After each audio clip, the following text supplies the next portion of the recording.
जय श्री कृष्ण। मैं प्रियांशी। आज हम 84 वैष्णवों की वार्ता से प्रभुदास भाट जी का परिचय का पहला पार्ट सुनेंगे। प्रभुदास भाट जी ये नित्य लीला में ये ललिता जी की सखी हैं और इनका नाम है कलहंसी जी।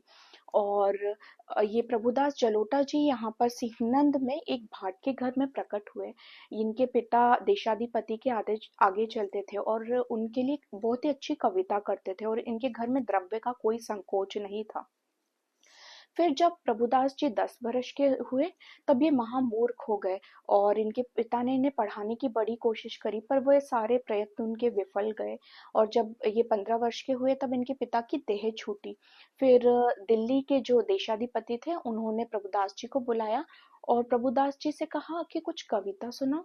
तब प्रभुदास जी ने कहा, कविता क्या होती है, ये तो मुझे कुछ पता नहीं है। और तुम क्या मुझे कुछ खाने को दोगे, मुझे तो मेरे ठाकुर जी देंगे। इस पर देशाधिपति को बड़ा ही गुस्सा आया कि मैंने तो सिर्फ कविता सुनाने को लिए बोला, ये क्या क्या बोल रहा है।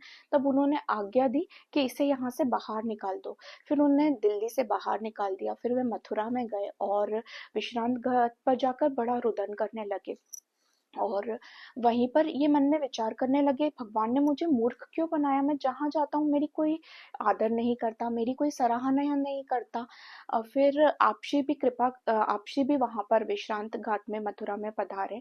आपशी ने देखा कि प्रभुदास जी एक देवी जीव है और वह इतना रुदन कर रहे हैं। तब आपशी ने प्रभुदास जी से बोला, अरे प्रभुदास, तुम रो क्यों रहे हो, जाकर नहा कर आओ। और आपशी ने उनके पास वे नहाकर प्रभुदास जी नहा कर आए और आपशी ने कृपा करके उन्हें नाम निवेदित किया। और जैसे ही उन्हें नाम निवेदन किया उन्हें सारी स्मृति हो गई। वह आपशी के रूप को और आपशी के स्वरूप को और अपने निज स्वरूप को भी पहचान गए।